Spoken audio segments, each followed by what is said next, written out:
Shut up यार कुणाल, है ना? मैं ही शटअप हो गया, अदानी ने मुझे सेटअप कर दिया। मेरा तो कोई दिन और कोई घंटा ऐसे नहीं गुजरता जिसमें मेरे दोस्त ये ना कहते हैं तुम्हारी तो नौकरी चली जाएगी। हाँ, तुमको तो मोदी जी नहीं छोड़ेंगे, भले मोदी जी हमको जानते ना हो, जानते तो हैं वैसे। हमको नहीं जाने तो किसको जानेंगे।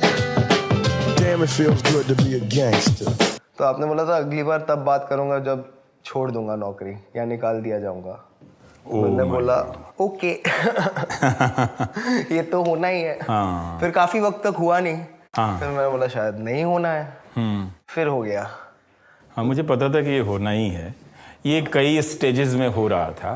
तो लेकिन फाइनली हुआ भी और लोगों को पता भी था कि ये आज न कल तो होना ही है, इसलिए तो कोई बात नहीं।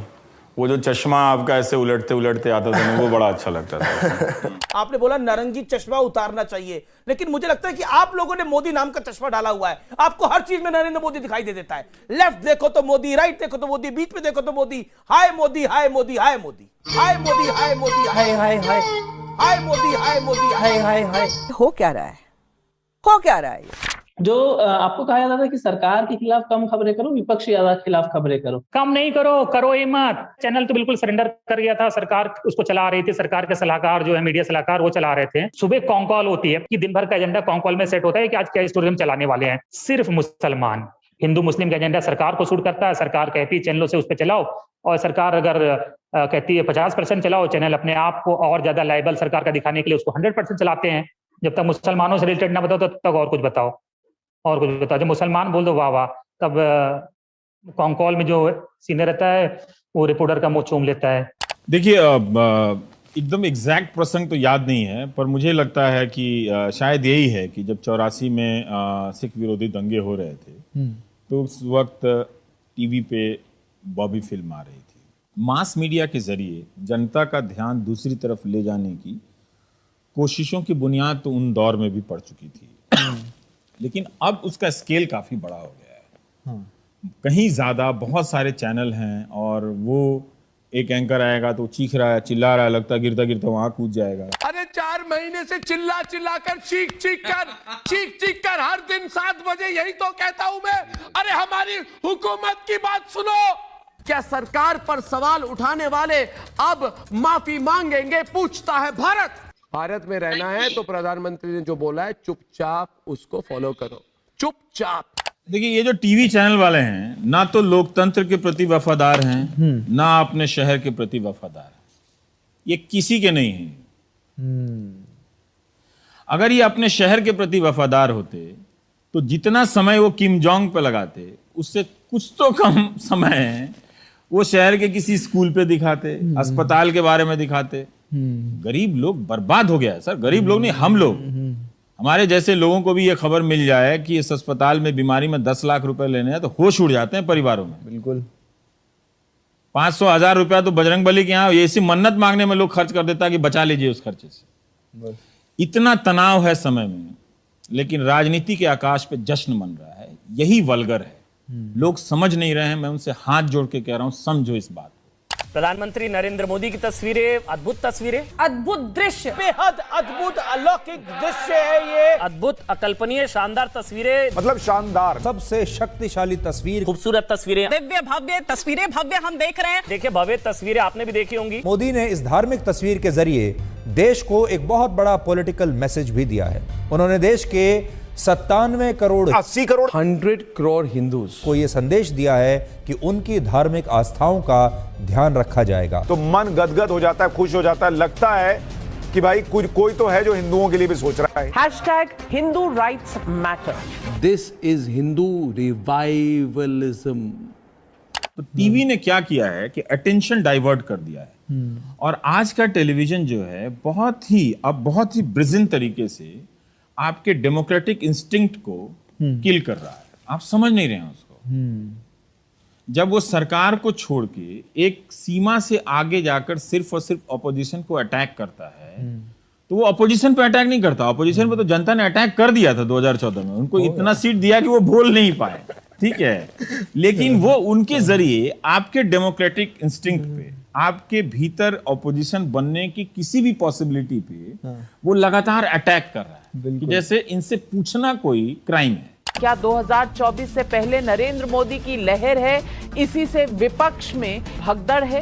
क्या विपक्ष के मन में ये डर भी बैठा है कि एक अकेला मोदी उन पर भारी है? कि क्या प्रधानमंत्री मोदी के खिलाफ विपक्ष सिर्फ ख्याली पुलाव पकाता है? प्रधानमंत्री मोदी का मुकाबला एक कंफ्यूज्ड विपक्ष से है। राहुल ममता का इंडिया वाला गेम क्या मोदी ने आज धो डाला? अरे राहुल वाड्रा गांधी, मैं आपको कहना चाहता हूं 2 शब्दों में, चल हट।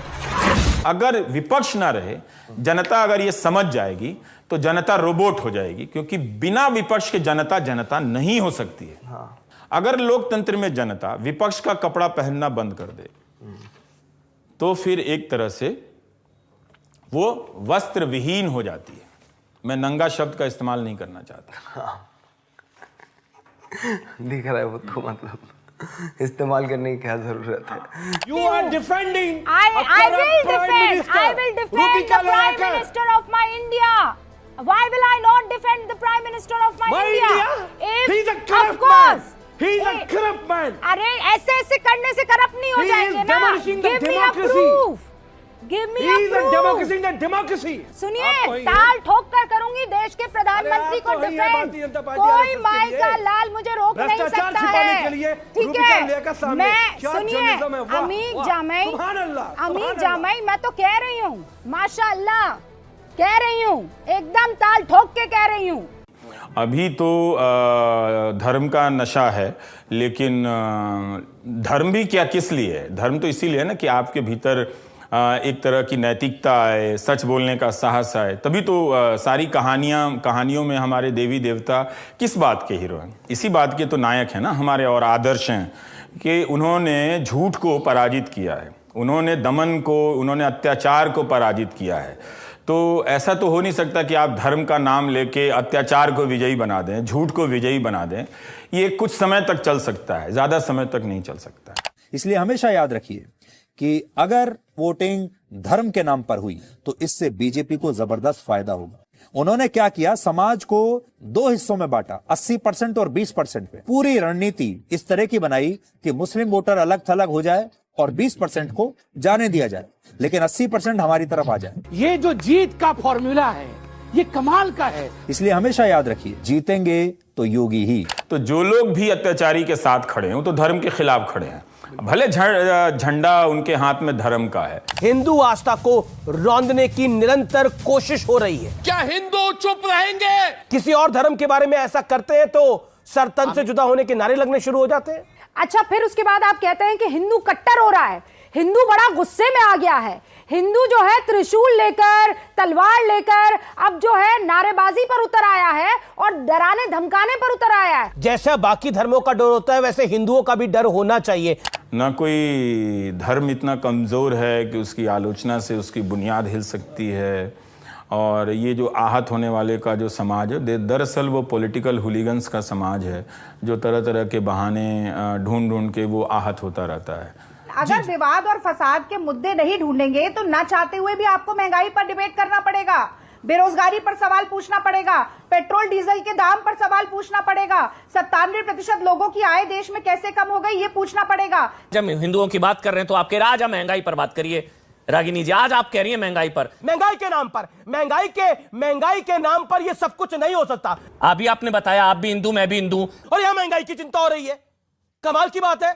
एक दूसरे तरह की सेंसरशिप है कि खोज कर लाई गई रिपोर्ट या न्यूज़, कुणाल, आप देखेंगे कि वो गायब है, हर जगह से गायब है। जो मिनिस्ट्रीज के भीतर में इस तरह के डील में करप्शन की जो खबरें होती थी, वैसी वाली पत्रकारिता तो लगभग बंद है। और अगर कोई कर भी दे रहा है तो अच्छे अच्छे पत्रकार उसको ट्वीट तक नहीं करते हैं, वो हंसी मजाक वाले वीडियो ट्वीट कर देते हैं, है ना, उन सब चीज़ों पे बोल देते हैं। जैसे अभी गाना का डिबेट चल रहा है उस पर ज़रूर बोल देंगे, लेकिन आर्टिकल 14 ने या कैरवन ने या वायर ने या स्क्रोल ने किसी तरह की इन्वेस्टिगेटिव जर्नलिज्म की है, कोई रिपोर्ट की है, उसको हाथ नहीं लगाते हैं। तो ये जो हाथ नहीं लगाने का जो सिलसिला है, जो ट्रेंड है, इस पर भी गौर करना चाहिए कि किन खबरों पर हमारा बोलने वाला समाज चुप रह गया है। ये चुनाव आपको ये बताते हैं कि जिन लोगों ने कोविड को लेकर भारत सरकार की नीतियों को हर बार कमजोर और दिशाहीन बताया, कोविड के बाद आर्थिक मंदी और फिर बेरोजगारी को एक बहुत बड़ा मुद्दा बना दिया, और जिन लोगों ने उसके बाद किसान आंदोलन के नाम पर देश को भड़काने की कोशिश की, ये नतीजे ऐसे लोगों के चेहरे पर एक बहुत बड़ा तमाचा है। और ये जो बेरोजगारी और आर्थिक मंदी के मुद्दे हैं, ये भी नकली निकले। इन नतीजों ने इस नकली माहौल की पूरी हवा निकाल दी है। यानी दिल्ली की जनता ने यह बता दिया है कि दिल्ली के लोग आलसी हैं, उन्हें बाकी के देश से कोई मतलब नहीं है, और जनता ने राष्ट्रीय मुद्दों और बीजेपी को नकार दिया। दिल्ली की जनता के लिए राष्ट्रवाद, हिंदुस्तान पाकिस्तान, मुगलों का राज वापस आ जाएगा, इस तरह की बातें कोई मायने नहीं रखती। वो ये चाहते हैं देश टूटे फूटे या ना टूटे, कुछ भी होता रहे, मेरा जीवन आराम से चलना चाहिए। काफी पैसा मिल रहा है उन्हें, और बिना पत्रकारिता किए पत्रकारिता का लाभ उठा रहे हो। बिल्कुल। तो एक सवाल सरकार से नहीं कर रहे हैं। हाँ। मतलब अगर आप सर्जन हैं और सर्जरी ना करें तो आपको कोई डॉक्टर नहीं कहेगा, कोई सर्जन नहीं कहेगा। तो सर्जन कहलाने के लिए आपको बहुत सारी सर्जरी की किताबें पढ़नी पड़ेगी, बहुत तरह की सर्जरी करनी पड़ेगी, तब आपका हाथ जाके सधता है, तब आपका इलाके में नाम होता है। लेकिन यहाँ तो पत्रकारिता नहीं करने के लिए पत्रकार कहे जा रहे हैं और उन्हें सम्मान भी मिल रहा है। तो इस समाज में खूबी है, मैंने देखा है इस समाज को बहुत गहराई से, कि दलालों को भी महफिल मिलती है। बिल्कुल। हाँ, और दलालों में भी उसको जस्टिफाई करने के लिए कई सारे बेईमान और दलालों को कहा जाता है कि ये ईमानदार है, ये जो कहता है वो कर देता है, जो पैसा लेता है वो कर देता है। तो लोगों ने ईमानदारी की परिभाषा जो है बेईमानी के भीतर खोज ली है।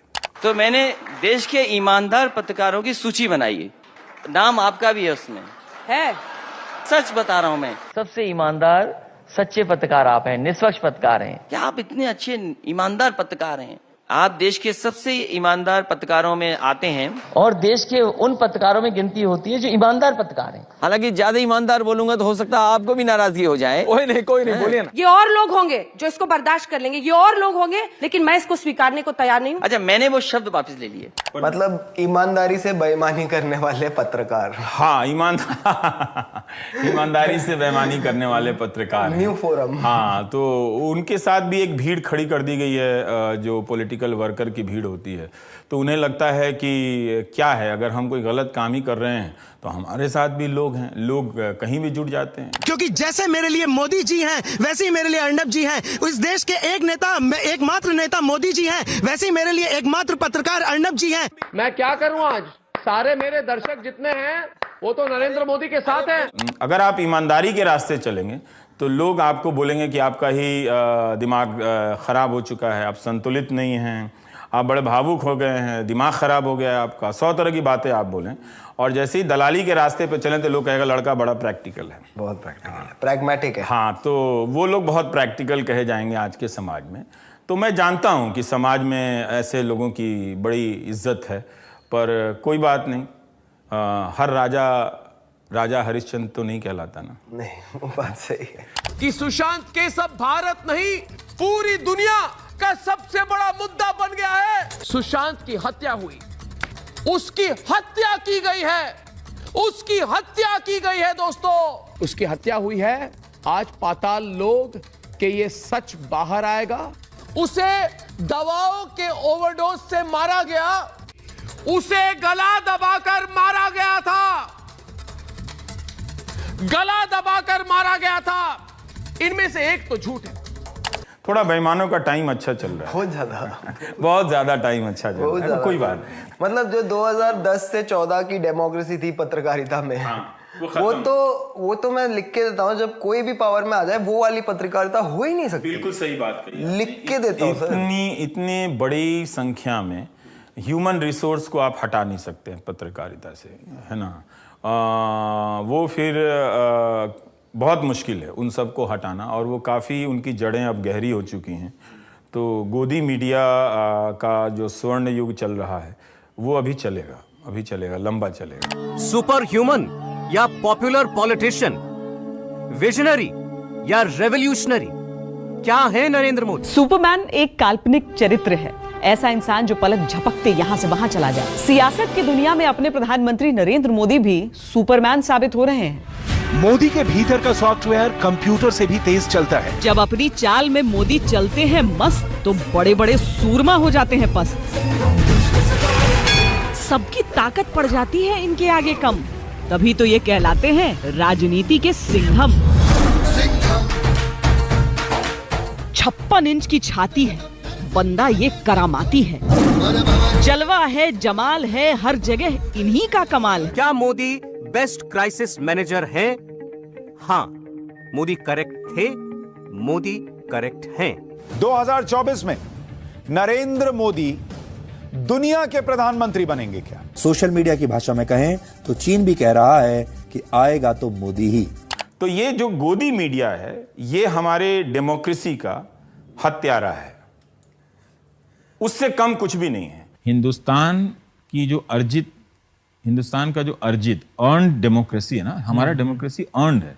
हमने इसको डिफरेंट चैलेंजेस में अर्न किया है, इसको खत्म कर रहा है टीवी। और आप बेहतर है आज समझ जाइए, नहीं तो कल तो समझ में आएगा ही आएगा। नमस्कार, मैं रविश कुमार। भले ही आप मुझे भी ना देखें, लेकिन टीवी कम देखिए। इस पर या तो झूठ का प्रोपेगेंडा चलता है, नेता की नेतागिरी चल रही है, आपको या आपके बच्चे को मानव बम में बदलने के लिए हिंदू मुस्लिम डिबेट चलाया जाता है। जो देश गोदी मीडिया से नहीं लड़ सकेगा, वो क्या ही लड़ेगा अपनी गरीबी से, ट्रैफिक जाम की समस्याओं से और जर्जर होते सरकारी अस्पतालों की समस्याओं से। भले आप मुझे ना देखें, लेकिन टेलीविजन पर न्यूज़ के नाम पर जो गंदा नाला बहकर आपके घरों में आ रहा है, उसे देखना बंद करना ही होगा। हर तरह के काम करने वाले किसान, मजदूर, हर तरह के काम करने वाले लोगों में लोकतांत्रिकता का बोध तो है। वो जानते हैं कि लोकतंत्र क्या चीज़ होती है और इसको हासिल करने के लिए क्या किया गया है। उस सेंसिबिलिटी को ये गोदी मीडिया ख़त्म कर रहा है और बता रहा है कि ऐसा करना सही है, क्योंकि एक नेता के लिए ज़रूरी है कि वर्ल्ड कप आप मोदी जी के लिए जीत रहे थे, मोदी जी के कारण आप वर्ल्ड कप जीत रहे थे। I'm sure you'll agree that the Prime Minister hit the ball out of the park. तो इस तरह से ये प्रोपेगेंडा है। कई तरह के प्रोपेगेंडा किए जा रहे हैं, रिलीजन के नाम पे, इसके नाम पे, और जब वो चुनाव जीत जाते हैं तो उनकी लोकप्रियता के नाम पे किए जाने। भाई चुनाव वो जीते हैं, आप नहीं जीते हैं, आप नहीं चुनाव लड़ रहे थे, जिताया है ना। तो अब उन्हें लगता है कि उन्होंने जिताया है, लेकिन वो इस तरह से बिहेव करने लगते हैं, तो वो प्रोपेगेंडा है। पहला सवाल योगी आदित्यनाथ जी, एक वीडियो देख रहा था, आएंगे तो योगी। वो गाना कहता है आएंगे तो योगी ही। गाने बड़े बन रहे हैं। योगी राज में नहीं चलेगी बातें तालिबानी। राइमिंग वर्ड्स में चल रहे हैं बाबा। जो राम को लाए हैं हम उनको लाएंगे। गाना बड़ा अच्छा है, सुरीला है। जो राम को लाए हैं हम उनको लाएंगे, दुनिया में फिर से हम, यूपी में फिर से हम भगवा लहराएंगे। मैं धन्यवाद दूंगा पहले न्यूज 18 को कि उन्होंने आज इस बात की घोषणा की है कि योगी का भगवा अपना जलवा कायम रखेगा। पब्लिक कैसे रहेगी बिना किसी आवाज के? क्या इस देश की जनता ने मतलब इतना अभ्यास कर लिया है कि बिना बोले वो रह सकती है? अब कर लिया होगा, कुछ चुनावी नतीजों में ऐसा दिखता होगा, पर मुझे लगता है कि अभी भी मैं उम्मीद रखना चाहूँगा कि जो लोग अच्छा नहीं गाते हैं वो बाथरूम में गाते हैं। बिल्कुल ऐसी बात नहीं है। तो वो कहीं ना कहीं बोल रहे होते हैं, अपने किचन में बोल रहे होते हैं, गाड़ी में अपने चालक के साथ बोल रहे होते हैं, किसी दोस्त के साथ निजी बातचीत में बोल रहे होते हैं। ओके, सो दिस इज जी। सबसे पहले मैं ये कहना चाहूंगा, इफ यू डोंट माइंड, यहाँ पे एटलीस्ट हिंदू मुसलमान मत करना। You are the worst media channel. बाद में बात करेंगे, या इस बारे में बात नहीं हो रही, आप बताइए। तो लोग इस तरह से बात करेंगे। बात करना आदमी बंद नहीं कर सकता है, कर देगा ऐसा कुछ हो सकता है, तो ये मेरी कल्पना से बाहर की चीज है। हो जाएगा तो दुख तो होगा ही, लेकिन क्या कर सकते हैं। Yogi Adityanath says workers of the Hindu Yuva Vahini which he heads will not allow Muslims to live in Hindustan। कि हिंदू युवा वाहिनी के जो वर्कर्स हैं वो मुसलमानों को हिंदुस्तान में रहने नहीं देंगे। He says if I ask for blood they will give me blood, if I ask for blood they will give me blood, I will not stop till I turn UP and India into a Hindu राष्ट्र। योगी जी, जो बातें आपने अभी कही, रोंगटे खड़े हो जाते हैं इसको सुनकर, मगर आपको जो अंतरराष्ट्रीय मीडिया हमेशा एक हिंदू मिलिटेंट लीडर यानी कि हिंदू उग्रवादी नेता के तौर पे आपको प्रोजेक्ट क्यों करती है? Yogi Adityanath on love jihad. He says, if they take one Hindu girl, we will take 100 Muslim girls. Would you say that? Would you say Muslims consider terrorists their protectors? Confront them now. And now today in Uttar Pradesh, Yogi Adityanath does everything possible to pit Hindus against Muslims. और मुझे कहने में कोई संकोच नहीं है कि दिल्ली की लुटियन मीडिया का बहुत बड़ा रोल था इसमें, जो लोग ये कह रहे थे कि कोई भी इस बार मुख्यमंत्री का दावेदार बन जाए मगर योगी आदित्यनाथ को रोकना है. If somebody says, I will not stop till I turn UP and India into Hindu Rashtra, and he is made in charge of the UP campaign of Uttar Pradesh for the Bharatiya Janata Party, you don't think questions will need to be answered? People are worried at the free run that Yogi Adityanath is now getting after the BJP has come to power at the center. ये जो toolkit थी, ये toolkit यही सोच रही थी कि इस बार योगी आदित्यनाथ के नेतृत्व में भारतीय जनता पार्टी चुनाव नहीं लड़ सकती और लड़ने नहीं देना चाहिए. Did the BJP get it all wrong with its choice of Yogi Adityanath as its poll mascot? तो पहली बात तो यह है योगी जी कि आज आपको बहुत बहुत बहुत बहुत बधाई. योगी आदित्यनाथ ऐसे अनपढ़ व्यक्ति हैं. Somebody should tell Yogi Adityanath to get, his mental balance checked. मैंने कहा हिपोक्रेसी की भी सीमा होती है. तो मैं ये जानना चाहता हूं कि क्या ये देश की जनता ये कैसे स्वीकार कर रही है कि गोदी मीडिया उसे एक खास तरह की सूचनाओं का गुलाम बना ले?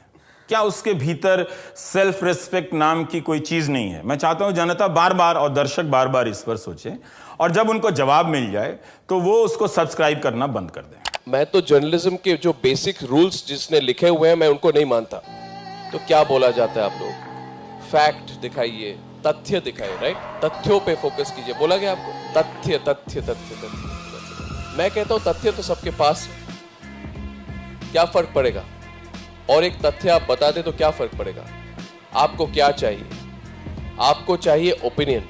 I don't believe in anything but opinion based journalism. तो वो जो ट्रोल सेना बनाई गई है, वो जो गोदी मीडिया के जरिए वो जो एक नैरेटिव आर्मी बनाई गई है गांव-गांव में, उससे सबको डर लगने लगा है. ये टुकड़े टुकड़े टुकड़े टुकड़े गैंग, वैसे ही जो गुमराह गैंग है, अफवाह गैंग है, अर्बन नक्सल गैंग है, जो टूल किट गैंग, या अवार्ड वापसी गैंग, मोमबत्ती गैंग, गिद्ध गैंग, गद्दार गैंग, देश विरोधी गैंग, या आस्तीन के सांप वालों गैंग, सबूत गैंग, सेक्युलर गैंग, ये झूठे सेक्युलर गैंग, डरपोक सेक्युलर गैंग. मगर ये मौका गैंग है, मौका गैंग. जैसे टुकड़े टुकड़े गैंग है, ये मौका गैंग है, मौका गैंग. ये गिरे हुए दम मारो दम गैंग, ये गंजोड़ी गैंग, ये अफीम खोर गैंग, ये पुड़िया गैंग. हमें मिलकर टुकड़े टुकड़े गैंग को ही तोड़ना होगा. अगर जरा भी ढिलाई की तो ये गैंग देश को दीमक की तरह चाट जाएगा. हमें ऐसे दीमकों को जड़ से खत्म करना होगा दोस्तों. अगर इन अर्बन नक्सलियों का, इस टुकड़े टुकड़े गैंग का सफाया हो जाए तो मैं और भी पीड़ा अपने पर लेने के लिए तैयार हूं.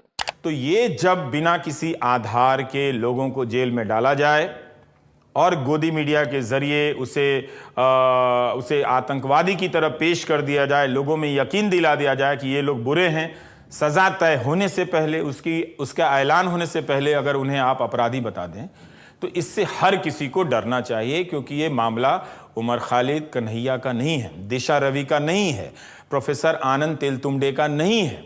ये एक दिन ये इसलिए किया जा रहा है कि 4 लोगों को वो सजा इसलिए दी जा रही है कि उसके नाम पे बाकी लोग भी बोलने से डर जाएं. तो बाकियों को डराना है, इसलिए ये कुछ लोगों पर ये जुल्म हो रहा है. तो इसलिए लोगों को समझना चाहिए कि इस देश में कुछ भी हो, गलत तरीके से फंसाने की कोई व्यवस्था नहीं होनी चाहिए. हमारे देश में कंटेम्प्ट ऑफ कोर्ट का तो कानून है जिसमें जेल की सजा तक का भी प्रावधान है, लेकिन कंटेम्प्ट ऑफ प्राइम मिनिस्टर जैसा कोई कानून नहीं है. सऊदी अरब में किंग को अपशब्द कहना आतंकवादी अपराध के दायरे में आता है, यानी सीधे सीधे फांसी भी हो सकती है. किसी पत्रकार में हिम्मत है कि वो मेक इन इंडिया का क्या है, वो जो लाइन बना था उसमें जो नट बोल्ट था वो चल भी रहा है कि नहीं चल रहा, जाके चेक करे. किसी पत्रकार में हिम्मत है कि स्किल इंडिया का जाके कर ले. इतने सारे न्यूज़ चैनल क्यों नहीं छापते हो पहले पन्ने पर? बहुत सारी खबरें खास लोगों की नहीं छपती हैं। तो अगर आप, मैं वही कह रहा हूं कि अगर आप इंफॉर्मेशन गैदर करने का स्ट्रक्चर होता, एक रिपोर्टर को, अच्छा रिपोर्टर को बनने में ना 10 साल का इन्वेस्टमेंट लगता है, तब जाके वो कमांड करता है, तब जाके वो ऐसा इंफॉर्मेशन लाता है कि आपको तुरंत लगता है ये कुछ गड़बड़ तो नहीं है। तो अब हर तरह के इंफॉर्मेशन को आपने ब्लॉक कर दिया है। सरकार किसी की भी रहे, अगर हमें अच्छा इंफॉर्मेशन, क्रेडिबल इंफॉर्मेशन मिलता रहेगा, क्या हम नहीं चाहेंगे कि मोदी जी की सरकार में हमारा कॉन्फिडेंस रहे? क्या हम चाहेंगे कि वो कॉन्फिडेंस सिर्फ झूठ के आधार पर रहे? पीएम मोदी ही हिंदू हृदय सम्राट है, सबसे बड़े हिंदू हृदय सम्राट। हिंदू हृदय सम्राट के रूप में उभरे हैं प्रधानमंत्री नरेंद्र मोदी। देश के हिंदू हृदय सम्राट ही नहीं है, विकास पुरुष भी हैं। वो इस संसार में सनातन धर्म की रक्षा के लिए ही उनका अवतार हुआ है। साक्षात भगवान महाकाल जी का अवतार है। तो ये महाकाल का भक्त, उसका कोई क्या बिगाड़ेगा? अरे जिसे महाकाल ने चुन लिया उसे तुम कहाँ रहोगे दद्दा? कोई संदेह वाली बात ही नहीं है। अब प्रधानमंत्री मोदी फिर योगी जी आ रहे हैं। ये तो चाय वाला है, गाय वाला आ रहा है। तो अब धीरे धीरे धीरे धीरे जो अखबारों में पहले रिपोर्ट होती थी, डिटेल रिपोर्ट होती थी, जो टेलीविजन को सप्लीमेंट करने का काम करती थी, अब अखबारों में भी उस तरह की खबरें गायब हैं। तो खबरों का एक रेगिस्तान बन गया है। दुखद है ऐसे, फिर लोग कहाँ जाएंगे? मतलब लोगों की आवाज़ तो सरकार के लिए ज़रूरी है, उन राजनीतिक दलों के लिए भी ज़रूरी हैं जो सरकार में हैं, उन्हें भी एक स्वतंत्र रूप से फीडबैक तो मिलना चाहिए। अगर इसकी ज़रूरत नहीं है तो बहुत ही डरावनी बात है ये। नमस्कार, बहुत स्वागत है आपका। आप देख रहे हैं महायुद्ध में पुतिन का खूंखार भालू। जी हां, पुतिन ने अब यूक्रेन की धरती को शमशान बनाने के लिए महायुद्ध में उतार दिया है अपना खूंखार भालू। जी हां।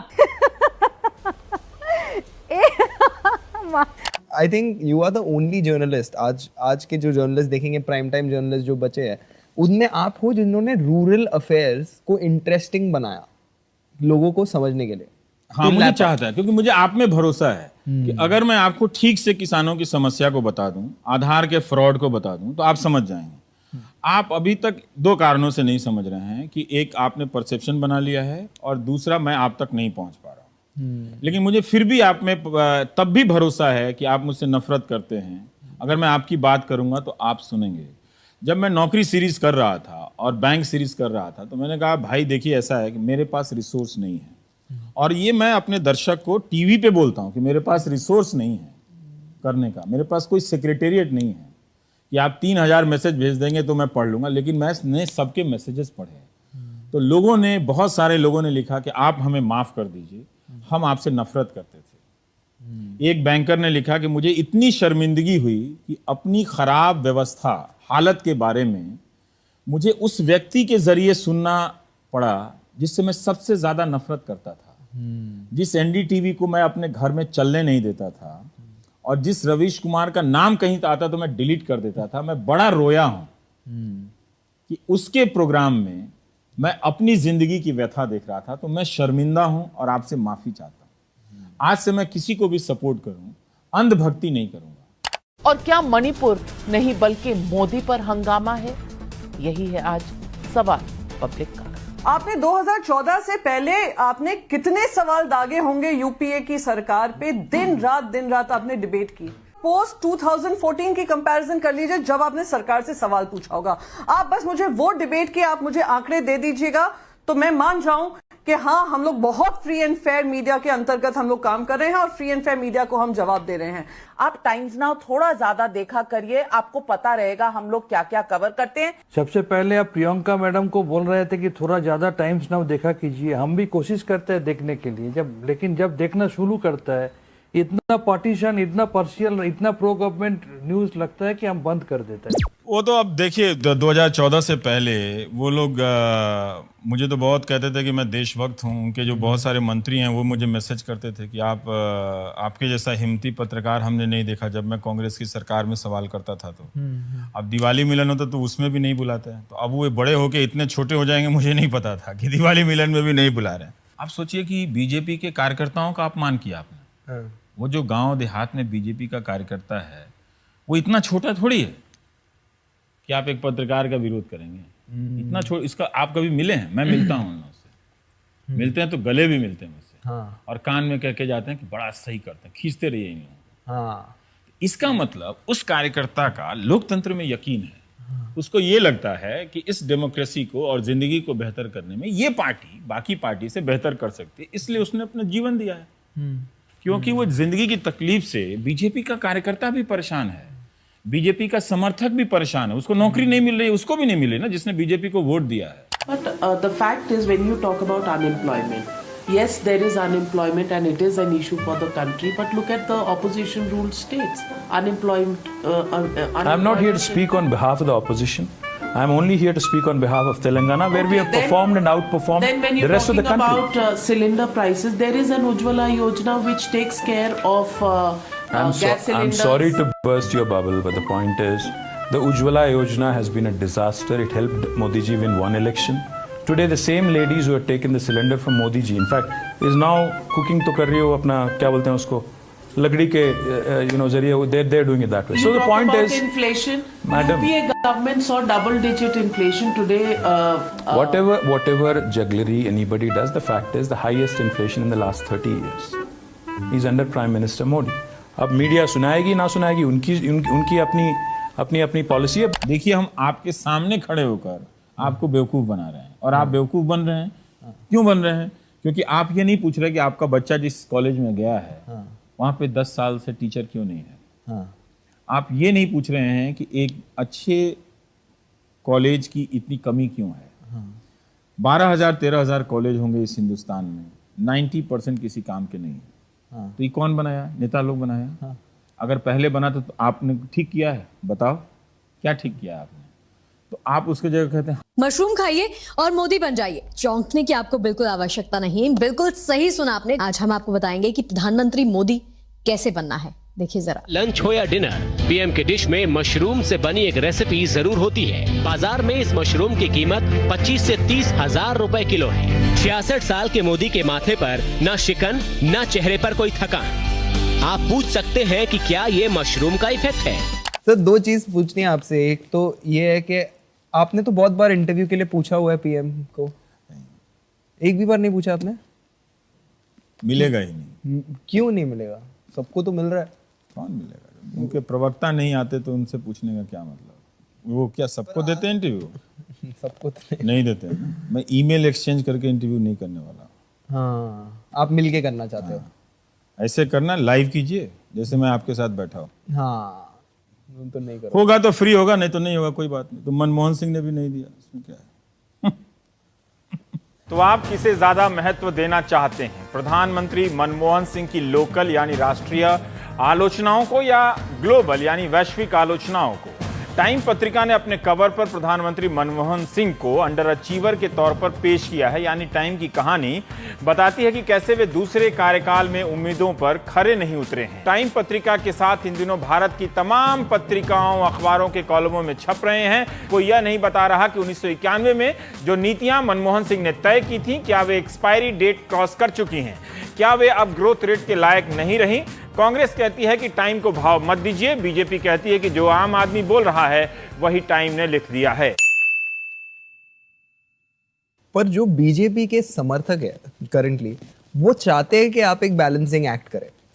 वो समझ रहे हैं? मतलब क्या करें? मतलब इधर से बीजेपी वाले छोड़ गए हैं, हाँ, है ना, इधर वाले को मैं बुला नहीं सकता, तो मैं तो कोई एक्ट ही नहीं करता, तो अब मैं नौकरी और यूनिवर्सिटी की बात करता हूँ। इसमें तो बैलेंस का कोई गुंजाइश ही नहीं है। क्लासरूम में टीचर नहीं है तो टीचर नहीं है।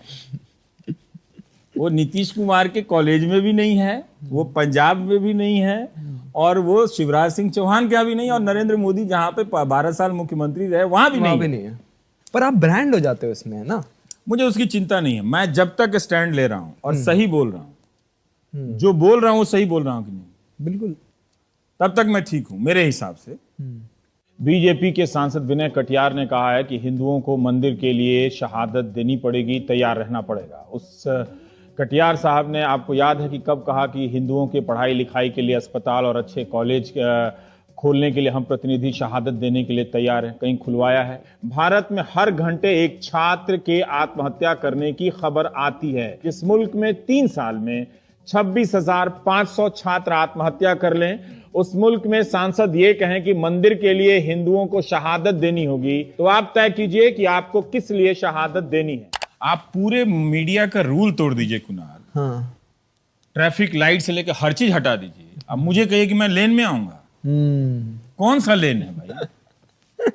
कौन सा लेन है मेरे लिए? आप मेरे शो में नहीं आके कि मैं बैलेंस कर दूं। किस चीज का बैलेंस? आपके झूठ का बैलेंस मैं किस चीज से बैलेंस करूंगा? आपके झूठ का बैलेंस तो इसी बात से होगा ना कि आपको एक्सपोज कर दिया जाए। एग्जैक्टली।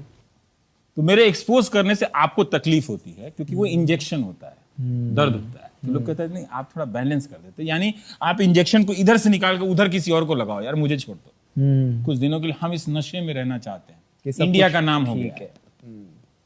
हम लोग पहली बार INDIA लिखना सीखे, उसके पहले हम लिखना भी नहीं जानते, यही आके सिखाए हैं। By and large, we are fair and independent, but intelligent support to the popular ruling government. We don't feel shy in this. और क्यों नहीं? आज देश का प्रधानमंत्री अगर ग्लोबल लीडर बना है तो कैसे इग्नोर करें? नहीं कर सकते इग्नोर उन्हें उनका हक उनकी लोकप्रियता के अनुपात में देना पड़ेगा। और हमें इसमें कोई हेजिटेशन नहीं है। कुछ लोग कहते हैं दिल्ली में एक नया गोदी मीडिया आ गया है। पूरी दुनिया में मीडिया सत्ता की गोद में खेल रहा है। ये मीडिया गोदी मीडिया है। अंग्रेजी में इसे एम्बेडेड जर्नलिज्म कहते हैं। हिंदी में कोई शब्द नहीं था, इसलिए इसे आप गोदी मीडिया कह सकते हैं। वो मीडिया जो गोद में बैठना पसंद करता है। आप जो करंटली काम कर रहे हो वो टिपिकल सेंस में कोई और देश में कहाँ और किधर और कोई और ये देश में कोई और राज्य में उसे जर्नलिज्म बोलते हैं, पर अभी ये थोड़ा स्कैरी हो गया है। आपको डर नहीं लग रहा? नहीं, आदतन तो मैं बहुत डरपोक हूँ, मतलब बहुत तरह से डर लगता है। इस किताब में लिखा भी है कि बेल का पेड़ देखता था ना रात को, तो लोग कहते थे कि वो बेल के पेड़ पे भूत होता था। हाँ। तो उसके नीचे से जाने पे तो मैं भागने लगता था, हनुमान जी का जय बजरंगबली करते हुए भागता था। तो मैं इस तरह का डरपोक घबराया हुआ आदमी आज भी मुझे डर लगता है। यह है कि अब मैं जय बजरंगबली नहीं करता हूँ, तब करता था। पर ये मैं कहीं से इम्प्रेशन नहीं देना चाहता कि मुझे डर नहीं लगता। हाँ। मेरे हर दिन की शुरुआत किसी न किसी प्रकार के डर से होती है। और उस डर से निकलने की प्रक्रिया में आप धीरे धीरे कुछ ऐसा होता है, आप ऐसा करते हैं जिससे आपको लगता है कि आदमी कितना ब्रेव है। हालत यह है कि हम जैसे पत्रकारों के व्हाट्सएप नंबर पर गालियां छोड़िए, मारने और बलात्कार की धमकियां सामान्य हो गई हैं। जिन ट्रोल को हम अनजान समझते थे, कंप्यूटर पर नकली आईडी से बनी सेना समझते थे, वो अब अपना नकाब उतार चुके हैं। वो तरह तरह के ऐसे संगठनों के सदस्य के रूप में सामने आ रहे हैं जिनके आगे कभी हिंदू तो कभी गौ रक्षा तो कभी सनातन लिखा होता है। एक दिन मेरे हाथों से मरेगा तू, दौड़ा दौड़ा के मारूंगा, यहाँ से पाकिस्तान लेके जाऊंगा जहां तुम्हारा घर है। इसने एक लेटर पैड भी भेजा साबित करने के लिए कि बजरंग दल से ही जुड़ा है। मेरी माँ के बारे में जो कहा गया उसे मैं रहने देता हूँ। वैसे भी मुझे माँ की तस्वीर का सहारा लेकर नोटबंदी की तरह सहानुभूति नहीं बटोरनी है। यह बात मैं इसलिए बोल रहा हूँ कि गाली देने वालों की जमात का संबंध उनसे भी है।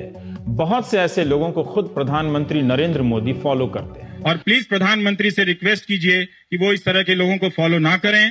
कोई नहीं मिलता उनको हिंदुस्तान में तो मुझे फॉलो कर लें। मैं उन्हें आश्वासन देता हूं कि बहुत आदर से आलोचना करूंगा, बहुत अच्छी कविताएं सुनाऊंगा, हिंदू धर्म के बहुत सारे श्लोक सुनाऊंगा उनको लगेगा नहीं कि वो एक ऐसे हिंदुस्तान में है जहां उनकी कोई कदर नहीं करता है। अरे मेरे पेरेंट्स डर जाते हैं, मेरी माँ मुझे बोलती है सब कोई डर जाता होगा। आपको भी लोग डराते होंगे कि मत करो चुटकुले। हाँ, मत करो चुटकुले। चुटकुले यार, मैं बोलता हूँ यार ना करें तो उनको मन नहीं लगेगा क्या है यार, हमारी तो कोई आलोचना नहीं कर रहा। आप जो मेरी आलोचना करते हैं वो मेरे लिए बहुत बड़ा खजाना है, वो मेरे लिए गोल्ड माइन है।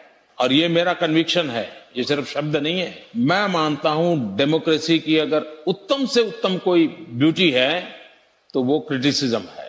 मैं हमेशा क्रिटिसिज्म का स्वागत करता हूं। मैं मानता हूं मोदी सरकार की भरपूर आलोचना होनी चाहिए, हर प्रकार से आलोचना होनी चाहिए। तो हम लोग तो फेवर कर रहे हैं उनका। I do hope audiences will once again realize the value of truthfulness in reporting and the diversity of voices and opinions, because a democracy can thrive only as long as its news is truthful, information is truthful. Many young journalists realize this challenge.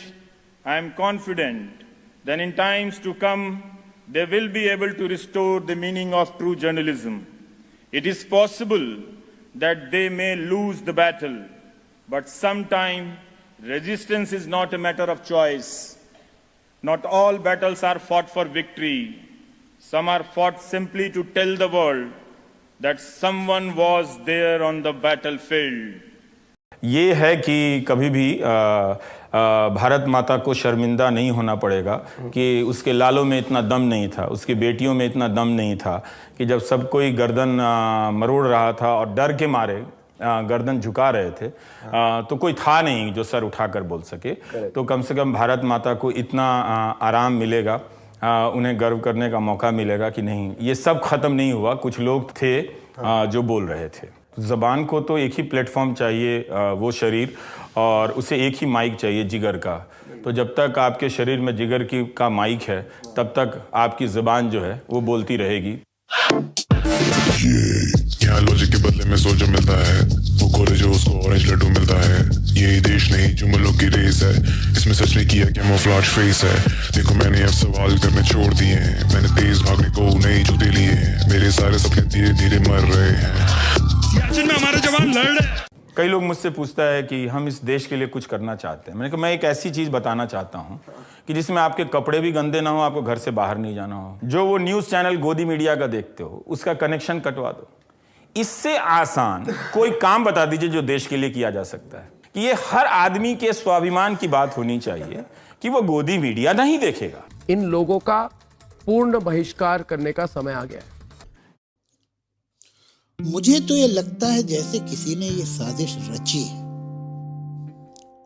मुझे तो ये लगता है जैसे किसी ने ये साजिश रची है कि लफ्ज और मानी में जो रिश्ता है उसको जितना भी मुमकिन हो कमजोर कर दो, कि हर लफ्ज बन जाए बेमानी आवाज, फिर सारी आवाजों को ऐसे गटमट करो, ऐसे गूंदो कि एक शोर कर दो।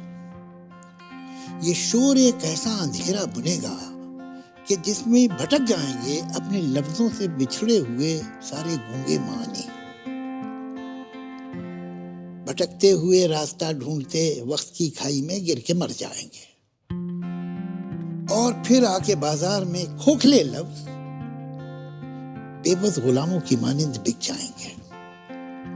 ये गुलाम अपने आकाओं के एक इशारे पे इस तरह यूरिश करेंगे, हमला करेंगे। ये गुलाम अपने आकाओं के एक इशारे पे इस तरह यूरिश करेंगे कि सारे ख्यालात की सब इमारत, ख्यालों की बिल्डिंगें, एडिफिस, सारे जज्बात के शीशा घर मुनहदिम होके रह जाएंगे, डिमोलिश हो जाएंगे। हर तरफ जहन की बस्तियों में यही देखने को मिलेगा कि एक अफरा तफरी मची है। मुझे तो ये लगता है जैसे किसी ने ये साजिश रची है। मगर कोई है जो ये कहता है मुझसे कि हैं आज भी लफ्ज़ मानी के ऐसे परिस्तार व शैदा जो मानी को यूं बेज़बां लफ्ज़ को ऐसे नीलाम होने न देंगे। अभी ऐसे दीवाने हैं जो ख्यालात का, सारे जज्बात का, दिल की हर बात का ऐसा अंजाम होने न देंगे। अगर ऐसे कुछ लोग हैं तो कहाँ हैं? वो दुनिया के जिस कोने में हैं, जहां हैं, उन्हें ये बता दो कि लफ्ज और मानी बचाने की खातिर जरा सी ही मोहलत बची है। मुझे तो ये लगता है जैसे किसी ने साजिश रची है। क्या बात है, क्या बात है।